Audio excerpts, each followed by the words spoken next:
Good morning to Dr. Hakimin and friends. We are from Group A and today we would like to present our mini project with the title of Fabrication of Thin Film Membrane by using PVA plus CMC for the first set, and the second set will be PVA plus CMC and CNC.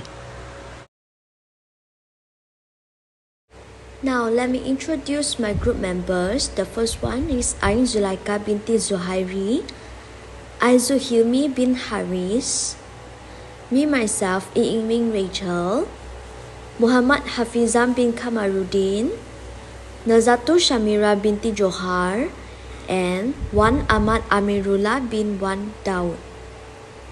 We will start with the introduction first. So for the problem statement, the reason why thin film membrane is existed because now fresh water become limited due to the population growth and has increased the demand for freshwater supplies. Therefore, there's a need to enhance or create a new and effective way for water treatment methods, and as stated in the objective, which is to develop a technology that may effectively ensure water safety and long-term use, which is a membrane technology that has been proven to be an excellent pollution removal method for contaminated water supplies. For the materials and method, we produce 4 samples of thin film membrane, 2 samples of PVA with CMC, 2 samples of PVA with CMC and CNC, and we produce the membrane through phase inversion technique, which is from precipitation by solvent evaporation or solvent casting, which is polymer is dissolved in a solvent and is casted, then the solvent is allowed to evaporate to obtain a dense homogeneous membrane.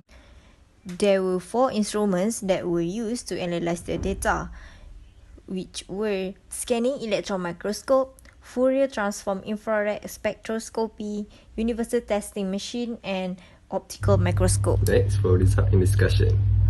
For SEM analysis is a powerful investigative technique that uses a focused electron beam to obtain detailed high magnification image of the sample surface morphology.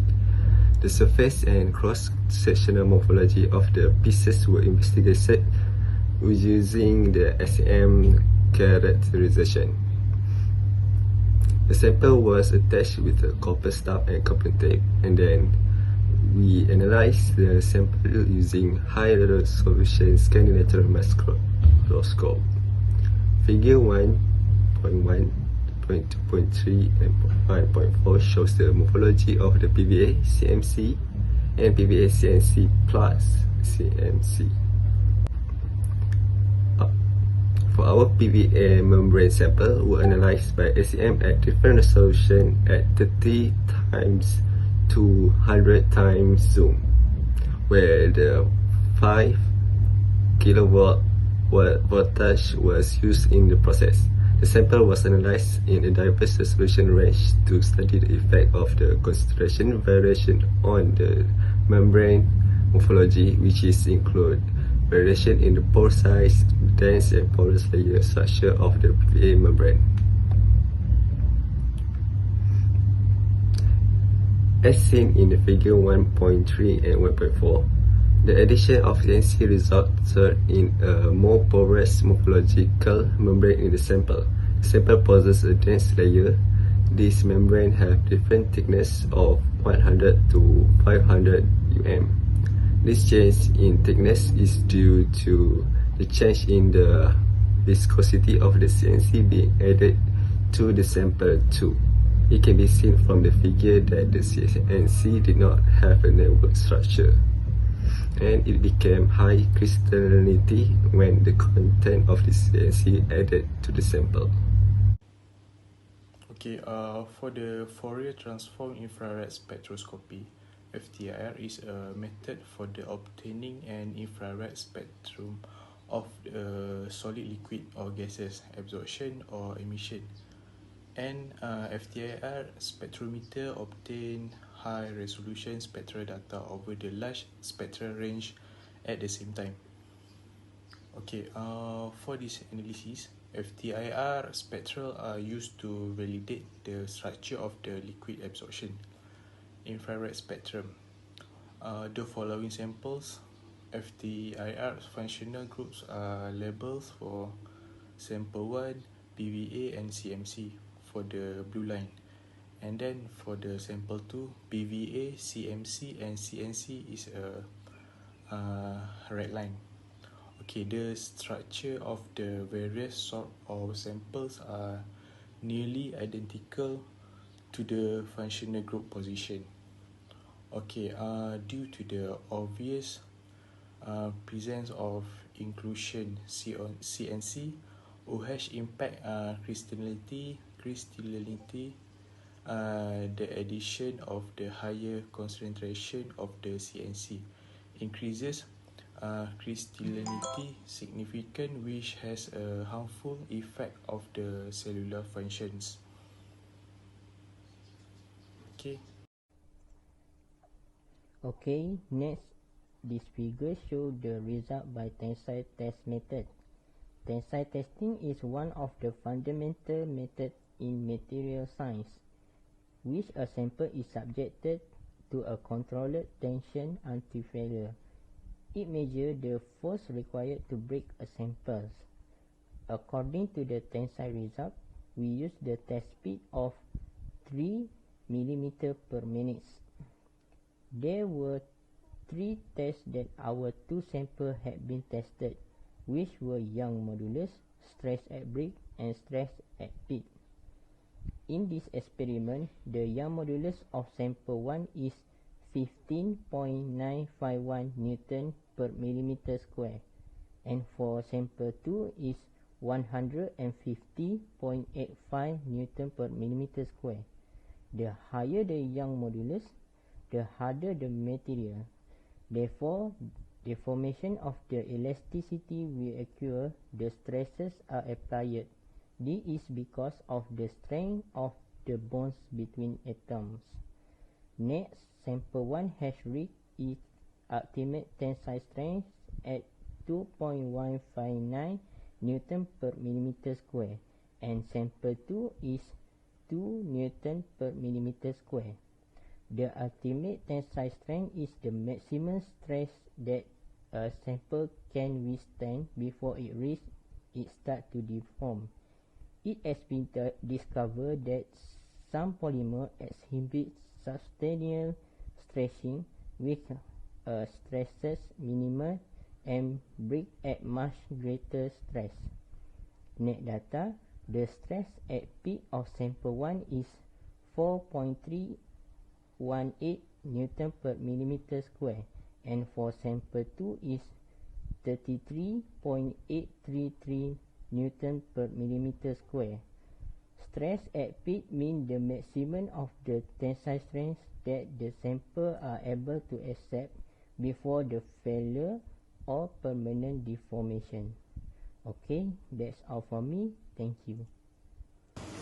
Next, among the numerous investigative techniques used to study material, optical microscopy with its several diverse variations will be used for obtaining information concerning the structural state of a material. The membrane surface morphology was examined using optical microscopy (OOM) with 5 times magnification. Sample 1 are PVA and CMC shows quite clear and colorless surface of composite membrane with only a few amounts of bubbles. Meanwhile, on sample 2 that containing PVA, CMC and also CNC, it shows cloudy colors and presence of bubbles that are more than sample 1.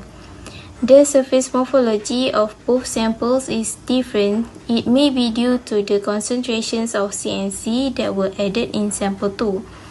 The additions of CNC also influence crystallinity of the membrane.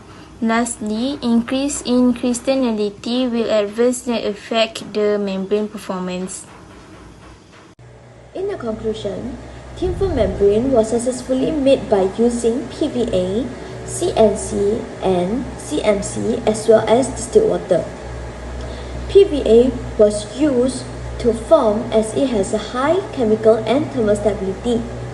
It has also given a great impact on physiochemical property and this separation performance of the membrane. CNC was added to the aqueous phase, which contained MDPA as monomer. The purpose of adding in CMC is to improve the mechanical properties of the film in stiffness and strength. The characteristics of each membrane were then examined using SEM, FTIR, UTM, and OM. As you can see from the SEM images, that will show that both images are dense and no pores were observed in sample 1, yet in sample 2, there are many pores at various magnifications. Then according to the SEM's result, it became high crystallinity when the content of CNC was added to the sample. Whereas FTIR image has shown that the addition of higher concentrations of CNC increases crystallinity significantly, which has a harmful effect on cellular functions. So according to UTM, the maximum tensile stress in sample 2 has shown the acceptance of stress was maximized before the failure of permanent deformation than in sample 1. Testing through OM, it has proven that the addition of CNC does not have any surface morphology affected of the composite with the presence bubble. At greater humidity levels, the additions of CNC to composite membrane significantly increase to the E modulus. The inclusion of CNC enhanced the crystallinity of nanocomposite membranes. PVA CMC hydrogel has a higher water absorption capacity as well as the required flexibility, elastic, and the perforated surface structure. Thank you.